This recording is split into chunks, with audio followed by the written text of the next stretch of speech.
Шановні колеги, президент України Володимир Зеленський. უკრაინის პრეზიდენტი ჟენევიდან დელეგაციის დაბრუნებას ელოდება. ვოლოდიმირ ზელენსკი გუნდის წევრებისგან ამერიკელებთან გამართული მოლაპარაკებების დეტალებზე და პარტნიორების აქცენტებზე სრულყოფილ ანგარიშს მოისმენს. ვაშინგტონში გაემგზავრა მარკო რუბიოც, რომელმაც უკრაინელებთან შეხვედრის შედეგები დონალდ ტრამპს უნდა გააცნოს. სახელმწიფო მდივანი გუშინდელი ხანგრძლივი კონსულტაციებით კმაყოფილია და აცხადებს, რომ კიევთან მნიშვნელოვანი პროგრესია მიღწეული და სადაო პუნქტების უმრავლესობაზე პოზიციების შეჯერებაც მოხერხდა. დღეს ძალიან კარგად ჩაიარა. ჩემი აზრით იმაზე უზარმაზარ პროგრესს მივაღწიეთ, ვიდრე ბოლოს გელაპარაკეთ. გოდიშს გიხდით, რომ გავოდინეთ. მაგრამ ბევრი სამუშაო გქონდა. ახლა როგორც ნებისმიერი საბოლოო შეთანხმება, ის უნდა შეათანხმონ პრეზიდენტებმა. არის რამდენიმე საკითხი, რომელზეც უნდა გავაგრძელოთ მუშაობა, მაგრამ დღევანდელი შედეგი თუ ვიმშელებთ, ვფიქრობ ღირდა. ალბათ ყველაზე ნაყოფიერი დღე გქონდა ამ საკითხზე მთელი ჩვენი ჩართულობის განმავლობაში. დღეს ველაპარაკეთ პრეზიდენტს და ვფიქრობ, კმაყოფილია იმ პროგრესით, რასაც მივაღწიეთ. რა თქმა უნდა, რუსეთსაც აქვს ხმის უფლება, მაგრამ შემიძლია გითხრათ, რომ ის საკითხები, რომლებიც ღია რჩება, მოუგვარებელი არ არის. გვჭირდება უფრო მეტი დრო, ვიდრე გქონდა დღეს.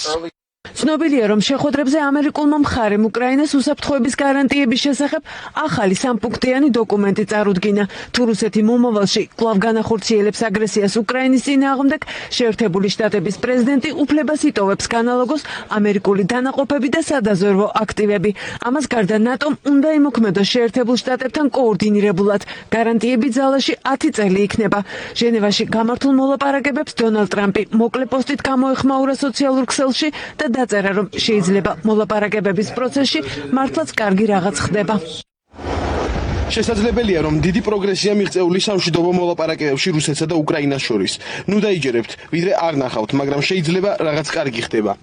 დონალდ ტრამპთან აპირებს ვოლოდიმირ ზელენსკი უკრაინისთვის მტკივნეული საკითხის ტერიტორიების განხილვას. უკრაინის პრეზიდენტი შეერთებულ შტატებში გამგზავრებას ამ კვირაში გეგმავს. დღეს მან სიტყვით მიმართა ყირიმის პლატფორმის საპარლამენტო სამიტს და პირობა დადო, რომ უკრაინა გააგრძელებს მუშაობას პარტნიორებთან კომპრომისების მოსაძებნად, რომლებიც კიევს კი არ დაასუსტებს, არამედ გააძლიერებს. ახლა ჩვენთვის კრიტიკული მომენტია.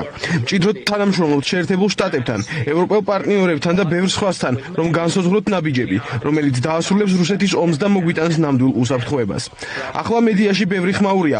ბევრია პოლიტიკური ზეწოლა და პასუხისმგებლობაც დიდია სამომავლო გადაწყვეტილებაზე. პუტინს სურს იურიდიულად იქნას აღიარებული ის, რაც მოიპარა. მას ეს სურს არა მხოლოდ უკრაინისგან, არამედ მთელი მსოფლიოსგან და ეს ძალიან საშიშია. ჩვენ გავაგრძელებთ მუშაობას და კომპრომისების ძებნას, რომლებიც კი არ დაგვასუსტებს, არამედ გაგვაძლიერებს. მნიშვნელოვანია მოლაპარაკების პროცესის მხარდაჭერა და პრინციპების დაცვა, რომელსაც ევროპა ეფუძნება, რომ არ შეიძლება საზღვრების ძალით შეცვლა, რომ დამნაშავეებმა არ უნდა შეძლონ მართლმსაჯულებისთვის თავის არიდება და რომ აგრესორმა სრულად უნდა გადაიხადოს ფასი ომისთვის, რომელიც დაიწყო. შეერთებულ შტატებში ვიზიტს გეგმავენ იტალიის პრემიერი ჯორჯა მელონი და ფინეთის პრეზიდენტი ალექსანდერ სტუბი. ევროპის ლიდერები ჟენევის მოლაპარაკებებს მნიშვნელოვან წინ გადადგმულ ნაბიჯს უწოდებენ, თუმცა აღიარებენ, რომ სამუშაო ჯერ კიდევ ბევრია. ევროკავშირი პროცესში უშუალო ჩართულობას ითხოვს, განსაკუთრებით როდესაც საუბარია სანქციებზე და გაფართოებაზე. ცხადია, რომ ისეთი საკითხები, რომლებიც ეხება ევროკავშირს, სანქციები, გაფართოება, ან გაყინული აქტივები, მოითხოვს სრულ ჩართულობას და გადაწყვეტილებას ევროკავშირის მხრიდან. ჩვენ მზად ვართ გავაგრძელოთ ამ პროცესის მხარდაჭერა მჭიდრო კოორდინაციით უკრაინასთან, შეერთებულ შტატებსა და ნატოსთან. ახლა მნიშვნელოვანია წინ წავიწიოთ საერთო მიზნისკენ, როგორც პარტნიორებმა. დავასრულოთ ომი, ხალხის მკვლელობები და უზრუნველყოთ სამართლიანი და გრძელვადიანი მშვიდობა უკრაინელი ხალხისთვის. მიუხედავად იმისა, რომ ჯერ სამუშაოებია დარჩენილი, არსებობს მყარი საფუძველი წინ წავიწიოთ, მაგრამ უნდა დავრჩეთ ერთიანები. ეს ეხება ჩვენი კონტინენტის უსაფრთხოებას ახლაც და მომავალშიც. ჩვენი საკვანძო პრინციპებია: უკრაინის ტერიტორია და სუვერენიტეტი უნდა იყოს დაცული. მხოლოდ უკრაინას, როგორც სუვერენულ ქვეყანას, შეუძლია გადაწყვეტილება მიიღოს საკუთარ შეიარაღებულ ძალებზე. საკუთარ ბედზე არჩევანის გაკეთებაც მის ხელშია. ვუთხარი პრეზიდენტ ტრამპს, ჩვენ სრულად ვეთანხმებით უკრაინას, რომ ამ ქვეყნის სუვერენიტეტს საფრთხე არ უნდა დაემუქროს. ვცდილობთ გავარკვიოთ ამ გეგმის რომელი ნაწილის რეალიზება შეიძლება ერთსულოვნად. ერთის მხრივ ევროპის, ამერიკისა და უკრაინის მიერ, მეორეს მხრივ კი რუსეთის მიერ, მაგრამ წინ უნდა წავიწიოთ და დავასრულოთ ეს საშინელი ომი. რაც ბოლო 10 თვის განმავლობაში ვნახეთ, არის ის, რომ პრეზიდენტი ტრამპი და მისი გუნდი ბევრს მუშაობენ ამ ომის მოსაგვარებლად. კარგია, რომ გეგმა მაგიდაზეა, რომელიც გუშინ ჟენევაში იქნა განხილული. ეს იყო უკრაინისა და შეერთებული შტატების წარმატებული შეხვედრა.